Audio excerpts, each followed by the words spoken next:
guys, I'm going on United Polaris business class from New York to Nice, France. This actually isn't my second time showing this experience on this channel. And if you saw the first one, it wasn't exactly my best work. Back then, I was basically waving the camera around, cutting every few seconds, and somehow calling it a review. But this time, I want to do it properly. I'm excited to show you what it's like to fly United Polaris business class from check-in and boarding all the way to the seat, the food, service, and everything in between. So let's see if United Polaris business class is worth the hype. After arriving at Newark Airport, it was time to begin my United Polaris journey. One of the perks of flying business class is access to dedicated check-in counters, helping make the process just a little quicker. I was checked in no time and heading towards security just a few minutes later. With my boarding pass ready, it was time to make my way through security. Security was quick and efficient, and before long, I was airside for the next part of the experience. Before the flight, I had access to the United Polaris Lounge. This isn't a lounge that you could get access to through status, miles, or a credit card. It's reserved for eligible Polaris passengers, making it one of the United's most exclusive lounges. Inside was a huge selection of hot food, snacks, drinks, and desserts. The lounge also features a full-service restaurant with an a la carte menu. There are also private bathrooms and shower suites available. Before boarding, this is what I decided to grab. Definitely not bad, a lot better than I expected. With boarding closer, it was time to head to the gate. Before boarding, let's take a quick look at today's seat map. In the back of the aircraft, with most seats, we have economy class. Just ahead is United Premium Plus.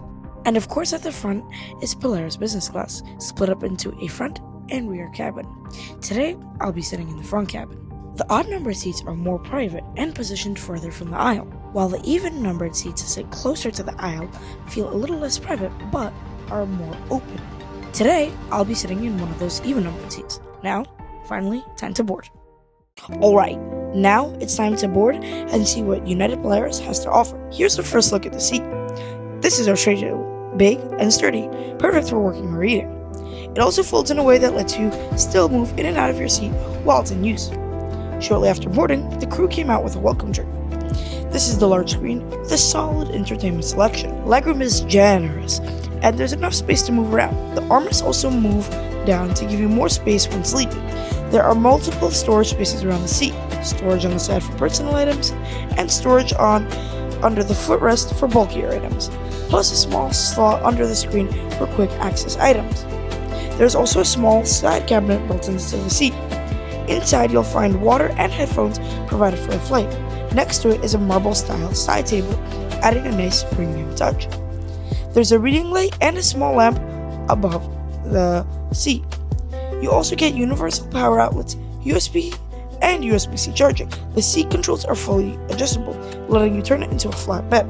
Each passenger also receives an amenity kit by Brooks Brothers. It includes skincare products, a dental kit, earplugs, and a toothbrush set. For sleeping, United provides Saks Fifth Avenue bedding. It includes a thinner blanket, a thicker plush blanket, a memory foam, and a standard pillow. You could also ask the crew to get a mattress topper for an extra comfort. Alright, let's go check out the bathroom. Overall, bathroom is pretty, normal, clean. There is some basic creams. Hi guys. But, nothing much from an economy bathroom.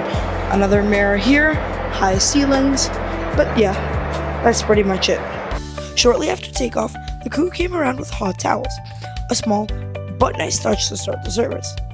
The menu is quite extensive, with multiple options for appetizers, main courses, drinks, and dessert. One thing I'd say about United's meal service is that you should probably have a backup choice in mind. I've seen quite a few travelers and creators mention that their meal options ran out, and I've actually experienced that myself on a previous Polaris flight. So if there's something you really want, or if you have, like a kosher or a vegetarian, I definitely recommend, pre-ordering your meal before the flight. That gives you a much better chance, almost guaranteed, that you have your choice of meal. And also it never really hurts to have a backup either way. After placing my order, it was time to wait for the meal service to begin. The first thing served was a warm bowl of mixed nuts alongside a drink. It's a simple start, but definitely a business class classic. And here's the appetizer.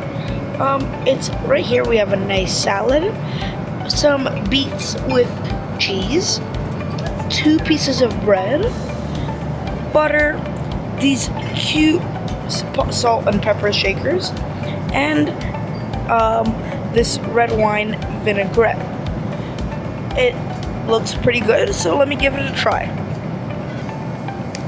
Okay, the appetizer isn't that bad. Honestly, it tastes pretty good.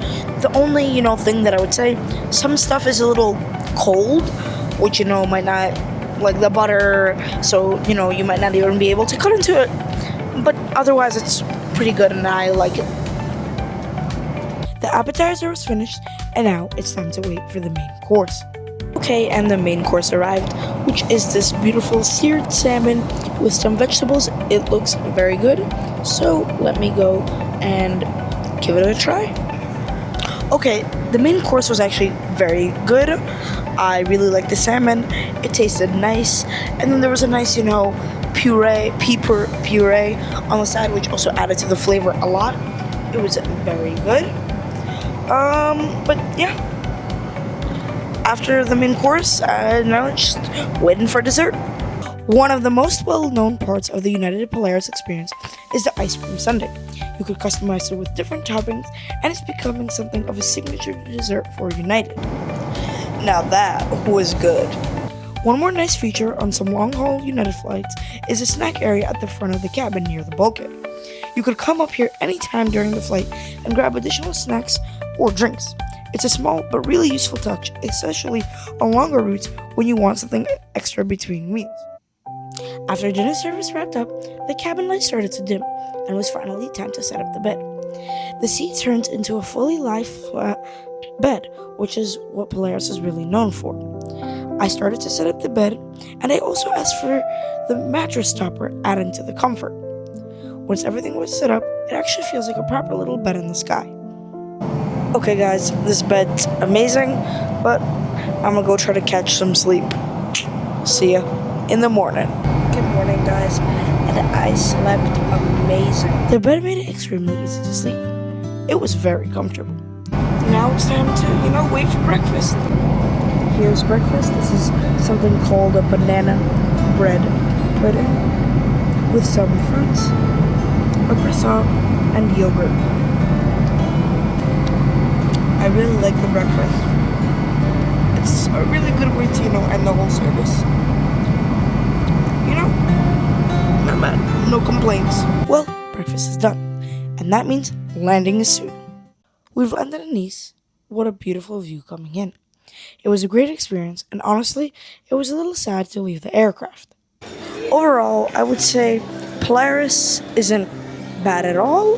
The soft product isn't the strongest of anything, but overall still it's pretty good. Service overall was good, and the hard product is also great. The seat, the amenities, the food. I'm very happy with my experience. Overall, this was a great flight. I would definitely recommend United Polaris. Anyway, thanks for watching. Please like and subscribe, and bye.